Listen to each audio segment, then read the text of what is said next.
Bonjour à tous, c'est Asma du site eltestanglais.com. Aujourd'hui, 18e jour de mon défi 30 jours. Je vais vous indiquer comment atteindre votre objectif de score IELTS le plus efficacement possible. Je vous explique tout ça après l'intro.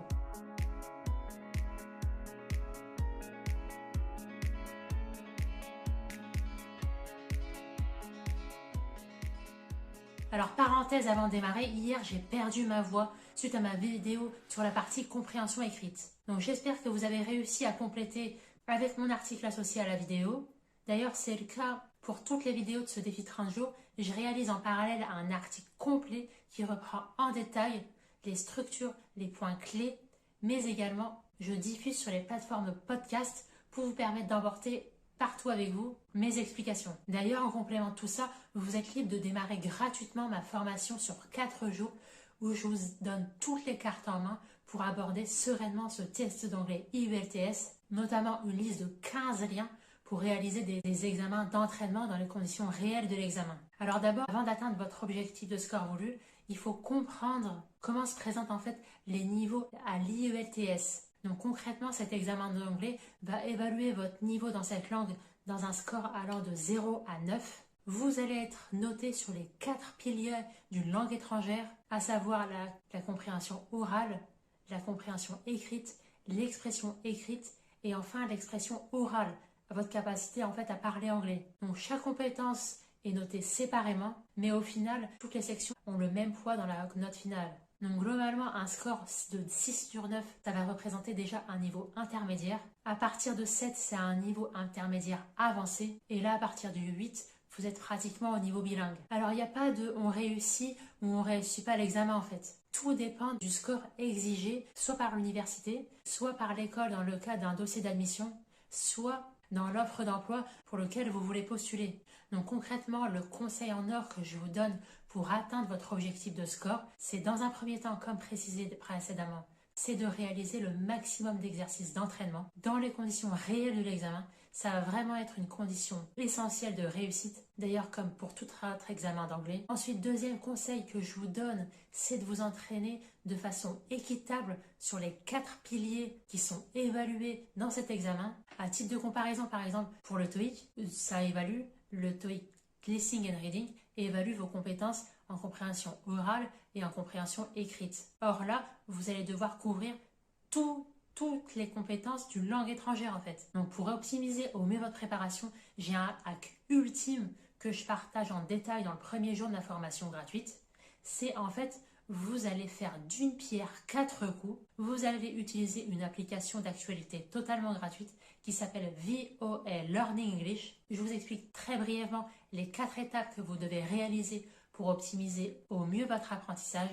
Vous allez d'abord lire et écouter simultanément un article de presse. Suite à cette lecture et écoute simultanée, vous allez retranscrire sur papier tout ce que vous avez mémorisé. Vous allez expliquer avec le plus de détails possible tout ce que vous avez retenu de cet article. Ensuite, suite à cela, vous allez refermer votre cahier et vous allez vous enregistrer. Vous allez parler et vous allez commencer à expliquer de vive voix tout en vous enregistrant tout ce que vous avez retenu de cet article. Vous allez idéalement essayer de tenir au moins 1 ou 2 minutes tel que ça se présente dans les conditions réelles de l'examen. Alors forcément, ce ne sont pas les mêmes travaux qui vont vous être demandés à l'IELTS, mais je l'ai mis en pratique avec l'allemand notamment et au bout d'une semaine, j'ai déjà vu des progrès significatifs. Vous allez pouvoir être en mesure de progresser équitablement sur 4 fronts différents, sur tous les critères qui seront évalués dans l'IELTS. Alors ensuite, un troisième point important à avoir en tête pour atteindre votre objectif de score IELTS, c'est de rester perpétuellement immergé dans l'anglais. Ça doit être une stratégie globale d'apprentissage et perfectionnement de l'anglais. Vous allez vous immerger de façon passive et de façon active. Alors je m'explique. Façon active, c'est lorsque vous allez regarder un programme en anglais, que ce soit Netflix ou des vidéos TED. Vidéo TED, vous allez écouter et mettre les sous-titres en même temps.